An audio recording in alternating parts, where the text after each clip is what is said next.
जय हिंद साथियों, नमस्कार। एक छोटा सा मजाक किया आपसे, परेशान मत होना। कल बीपीटी आपकी नहीं है, लेकिन मैं इस मजाक के तहत आपको कोई मैसेज देना चाहता हूँ। और साथ में ये भी एक मूड हुआ कि लगातार संघर्ष में हल्का फुल्का मजाक भी कर लिया जाए अपनी टीम के साथ।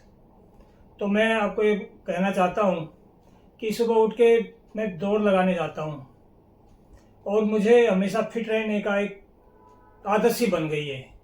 अब मैं अपनी टीम से भी यह उम्मीद करता हूँ कि आप सभी भी अपनी फिटनेस का ध्यान रखेंगे। अगर आप फिट हैं, अगर आप हेल्दी हैं तो दुनिया आपकी है। अगर आप अस्वस्थ हैं तो सब कुछ धरा का धरा रह जाता है। और साथ में आप एक सैनिक हैं तो आपको फिट रहना तो आपकी एक ड्यूटी बन जाती है। अगर आप अनफिट हैं तो आप एक सैनिक नहीं हैं, आप लड़ाई लड़ने में सक्षम नहीं हैं। सीधा सा क्लियर कट फंडा है। ये बीपीईटी जो टेस्ट हमारा होता है ना, ये एक सबसे खतरनाक टेस्ट माना जाता है। बहुत से हमारे भाई इस चीज़ को बहुत दहशत में लेते हैं जो फिट नहीं होते।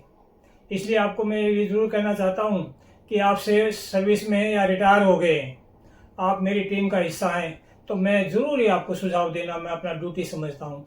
और रिक्वेस्ट भी करना चाहता हूँ कि आप फिट रहें, अपने परिवार को, अपनी टीम को फिट रखें, आदत डालें सुबह उठने की और एक्सरसाइज करने की। मैं आपको यहाँ पर बताना चाहता हूँ कि मैं कमांडो कार्रवाई के दौरान हेलीबॉर्न ऑपरेशन की आपने देखा होगा, जो फौजी भाइयों तो अच्छे से जानते हैं। हेलीबॉर्न ऑपरेशन की ट्रेनिंग में मैं स्लिप होके गिर गया था और मेरी कमर की हड्डी में फ्रैक्चर हो गया था। आप साइड में ये एक शॉर्ट स्टेटमेंट देख रहे होंगे। उस टाइम पर कर्नल भीष्ट मेरे सीओ थे, तो उसमें गिर गया था, मेरी इंजरी हो गई थी कमर में।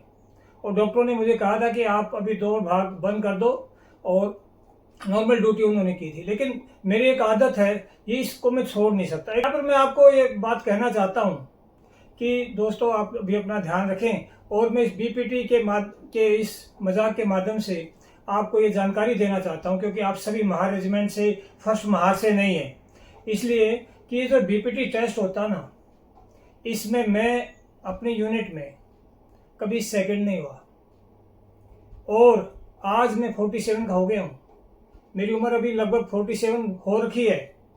मैं महार रेजिमेंट के उन गद्दार की मदद करने वाले और गद्दार कर्नल को ये कहना चाहता हूँ, अगर मेरे एज ग्रुप में महार रेजिमेंट के अंदर कोई भी मुझसे बीपीटी में जो सेना एक सैनिक के लिए टेस्ट होते हैं, अगर मुझे बीट कर दे या मुझसे अच्छा कर दे तो मेरा एक चैलेंज है। और अगर मैं इसमें फेल हो जाता हूं तो गद्दारों की जो ये कहेंगे ना, जो ये बोलेंगे आप हमारी ये बात मान लो, हमारी इस बात को भी मान लो, उसको मैं सब कुछ मान लूंगा। मेरी एक खुला चैलेंज है। बाकी मैं अपने सभी सैनिक भाइयों को, अपनी टीम को ये बताना चाहता हूँ कि मुझे सेना से निकाल के एक गद्दार कर्नल ने और इसकी मदद करने वाले ब्रिगेडियर ने मेरी यूनिट और सेना का बहुत नुकसान किया है। मेरी प्लाटून के जवानों का दिल तोड़ा है और इन्होंने सेना का नुकसान किया है। मैं कमांडो कोर्स क्वालिफाइड हूँ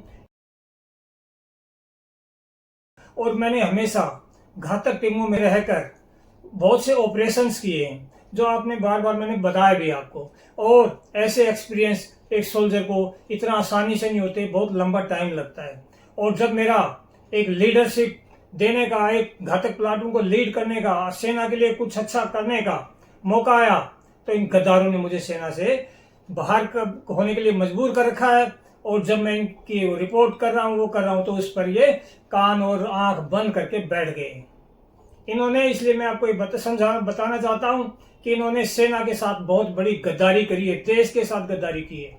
मैं अपनी यूनिट का एक परमानेंट घातक का मेंबर था। जब सिपाही था तो सिपाही के हैसियत से रहा, बाद में नए सुधार बना तो एक प्लाटून तो ऐसी कमांडर के हिसाब से रहा, और अभी तक।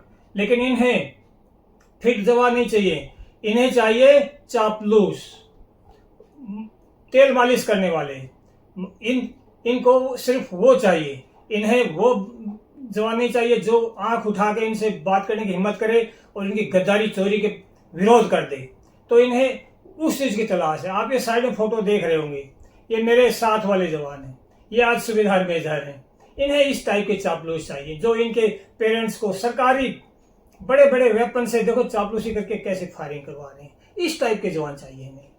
और एक चापलूस सूबेदार मेजर का कल परसों आपको वीडियो सुनाया ही था, जो ब्रिगेडियर की चापलूसी के लिए किस हद तक चला गया। मुझे वो धमकी दे रहा, मेरे घर आने तक की बात कर रहा है और बोल रहा है कि मैं पुलिस से उठवा दूंगा, ये कर दूंगा, वो कर दूंगा। इस टाइप के लोगों की नौकरी रह गई है। और खासकर मेरी यूनिट में इस गद्दार कर्नल ने तो पूरा वो माहौल बना दिया कि जो इसकी इस गद्दारी में शामिल होगा, दुम दबा के सब कुछ करेगा, वही वहां पर रह सकता, बाकी नहीं। मेरे को इसने 4th विद वहां से हटा दिया था जब मैं इसकी गद्दारी का, आतंकवादियों की घुसपैठ का विरोध कर रहा था, जब ये पैसे लेके दलाली कर रहा था। और दोबारा जब मैं वापस आया तो मुझे जम्मू से आउट कर दिया था, क्योंकि इसे डर था कहीं मेरी यूनिट के जवान, मेरी प्लाटून के जवान जेसीओ इस विद्रोह नहीं कर दें और इस गद्दार पर कोई ऐसा कार्रवाई न हो जाए। इसने इसलिए मुझे यूनिट में ही नहीं घुसने दिया और फिर लगातार मिलिट्री हॉस्पिटल में डाल के जान से मरवाने की कोशिश की, वगैरह वगैरह। आपको वो तो मैं सारी चीज़ें जानकारी दे चुका हूँ। इस वीडियो का सिर्फ यही मकसद था कि मैं अपने टीम को, अपने, आप एक व्यूअर नहीं है, मेरे सब्सक्राइबर नहीं है, आप मेरी टीम हो, और मैं अपनी टीम को थोड़ा सा ये समझा पाऊँ कि आप भी फिटनेस करें, अपनी फिटनेस का ध्यान रखें। वो एक सैनिक की तो ड्यूटी होती है, और आप रिटायर आ गए फिर भी आपकी ड्यूटी ही है। आपका परिवार आपके पदचिन्हों पर चलता है, आपके बच्चे, आपके सब परिवार। तो आप भी अपने सेहत का ध्यान रखें, और हेल्थ इज वेल्थ। जय हिंद, नमस्कार।